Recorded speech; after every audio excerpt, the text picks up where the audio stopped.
I think the most important thing we keep trying to emphasize with the players, which they have done a pretty good job of, is, responding the right way to try to improve and do things in a way that's going to help them create value for themselves and help them create value for the team.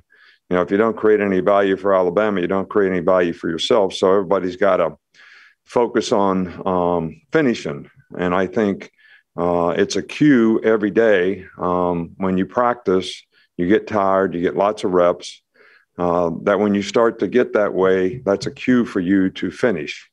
And, you got to finish plays, you got to finish games.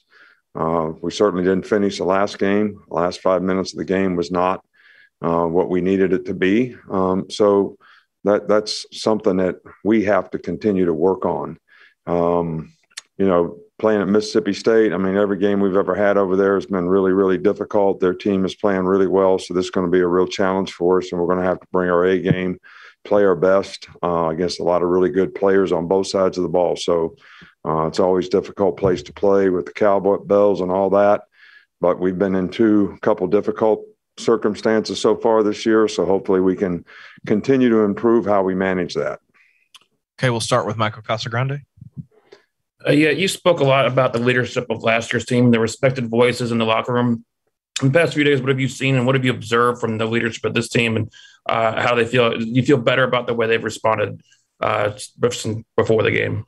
Well, I certainly think that we need leadership. I think every organization needs leadership. I need people to set a good example, need people to care enough to serve others, to help them set a good example. So that you get a critical mass of people that are all, buying into the same principles and values and the same standard.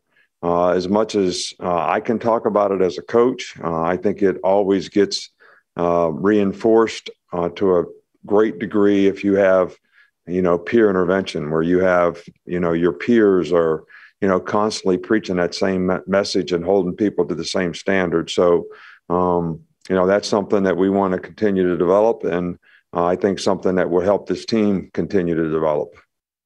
Go to Nick Kelly. Mississippi State has the most pass attempts of any team in the SEC and the fewest rushing attempts. What's it like preparing for a team like that? Well, when they throw the ball, I don't know, I think it's pretty close to 80% of the time, almost on every down. You have to change the way you think. The old-fashioned got to stop the run on regular downs and, play the passes. You got to kind of change to, we got to stop the runs, but, we got to play really good pass defense on every down because a lot of their passes are control game, get the ball out quick, short, gain 5, 7 catch and runs. So you got to break on the ball and tackle well. And it's a little different mindset that your team has to have and your signal caller. So, but that's the way we practiced all week. So the players should be getting it. And, I think we got a good idea of what they're going to do. It's just going to be a matter of, how our guys execute and be able to get consistent enough performance down in and down out, not to give them big plays. And to try to be able to deny the ball when we need to so that we can get off the field. Go to Charlie Potter. Hey, Coach. Just what kind of spark has Jameson Williams provided for your passing game up to this point? Well, I think really, he's done extremely well. He's got great speed.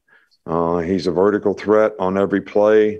I thought he played really well, last week. I think he had, 7 catches or whatever.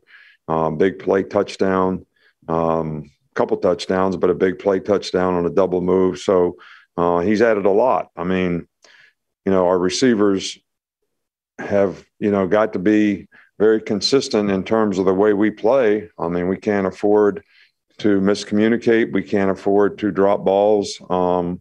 And he's been, a real positive spark for us. Go to Aaron Suttles. When the defense doesn't play up to the standard that you've created at Alabama, does that sort of stoke your competitive fire for the next week? What's your mindset entering a week like this as an old defensive coach?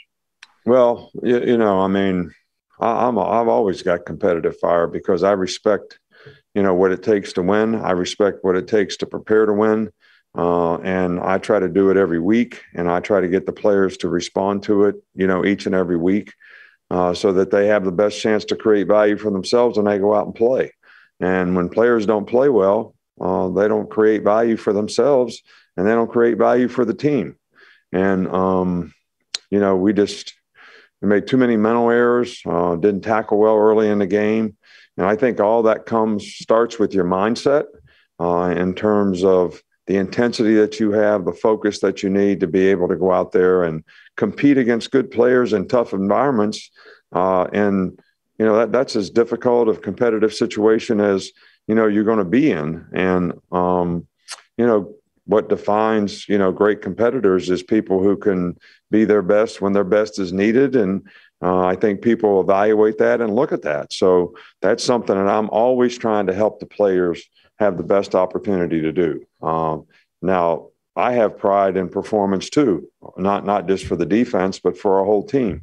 And it's very upsetting to me when the team doesn't play well, because I feel like it's my responsibility and I should be affecting people. I'm talking about players and coaches and everybody in the organization in a way that, our team is well prepared so that they can go out there and play well. So that's, I'm kind of a perfectionist when it comes to that. And it's really, really, tough when you don't feel like you got things done the way you'd like for them to be done.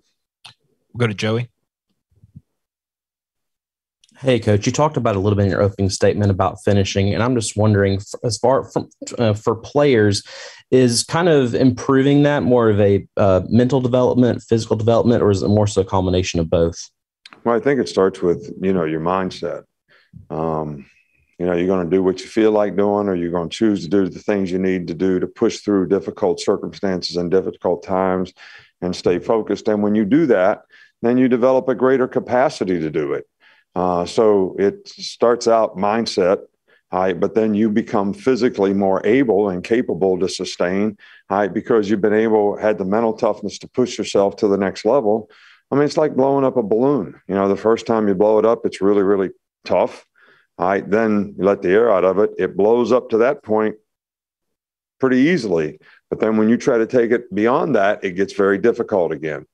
So it's the same thing with how you sustain, how you focus, how you finish. You develop a greater capacity to do it. So then it becomes easier. But when you give into it, it never becomes easier. And then when you have to do it, it's very difficult to sort of be able to get done. Okay, we got two more, Tony and then Steven. Yeah. Do you have an update on Drew Sanders? Has he been able to practice, and what's his availability if so?